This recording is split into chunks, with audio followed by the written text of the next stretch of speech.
Good morning, and I'm Reverend Alison, and today we're going to look at Psalm 118. So I will read that first for us. Oh, give thanks to the Lord, for he is good. His steadfast love endures forever. Let Israel say, his steadfast love endures forever.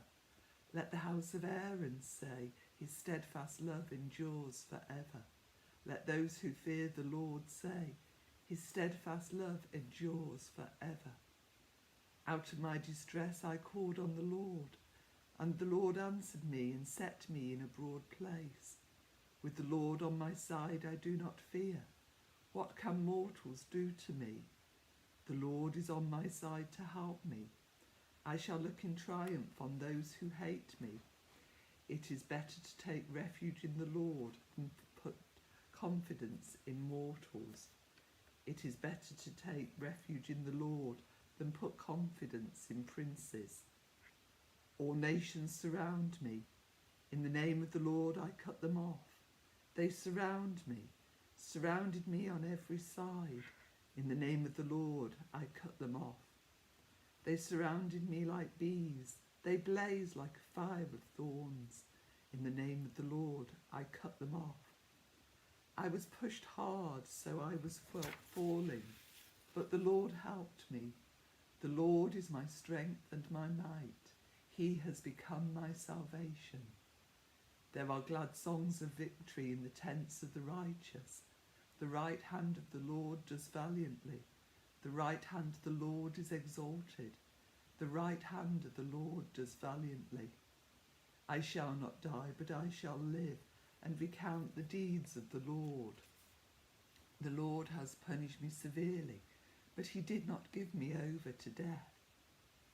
Open to me the gates of righteousness, that I may enter through them and give thanks to the Lord. This is the gate of the Lord, the righteous shall enter through it. I thank you that you have answered me and have become my salvation. The sword that the builders rejected has become the chief cornerstone. This is the Lord's doing. It is marvellous in our eyes. This is the day the Lord has made. Let us rejoice and be glad in it. Save us, we beseech you, O Lord. O Lord, we beseech you, give us success. Blessed is the one who comes in the name of the Lord. We bless you from the house of the Lord. The Lord is God, and he has given us light. Bind the festal processions with branches up to the horns of the altar. You are my God, and I will give thanks to you. You are my God, I will exalt you. Oh, give thanks to the Lord, for he is good. His steadfast love endures forever. And this psalm seems to have it all, have all those literary devices that we find in the Psalms. There's repetition of the line, his steadfast love endures forever. And there is progress as first Israel says it, then the priests, then those who fear the Lord or the believers. It takes us from national to the religious leaders to the individual, or from corporate worship to individual devotions. And there is an inclusio, as verse 1 and 29 wrap this psalm with the words, Oh, give thanks to the Lord, for he is good. His steadfast love endures forever. And we're always told if God says things on multiple occasions, we should sit up and take notice. And I think this psalm is encouraging us to do that. There is contrast. For example, the distress at the beginning of verse 5 is in contrast with the broad place, which is a place of deliverance or release. And so from distress we move to relief.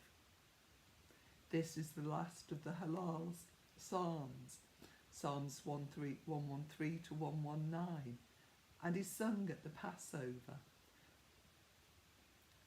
A pilgrim on the way to the temple encourages his fellow travellers forward by singing of God's love, and it may even be sung on entering the temple, as some of the latter verses seem to include instructions for the rituals and accompanying a sacrifice.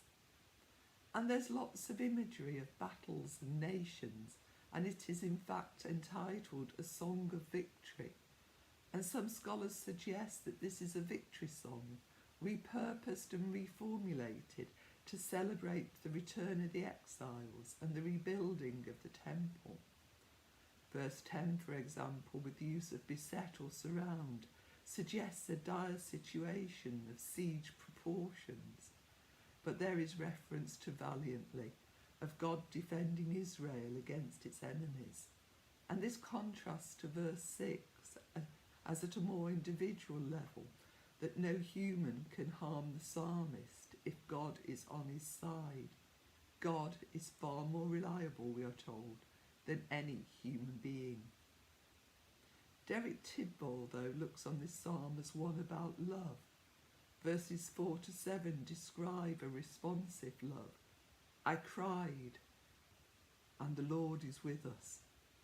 Verses 8 and 9 are the superior love. God's love is far more reliable than trusting in human love and support.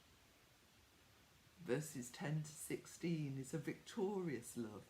Even when feeling surrounded by his enemies, he experienced God's salvation. Verses 17 to 22, a disciplined love.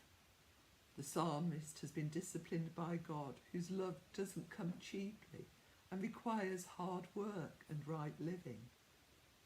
Verses 23 to 24 describe a transformative love. When others write us off as useless, God's love transforms. And this psalm finishes with a celebratory love.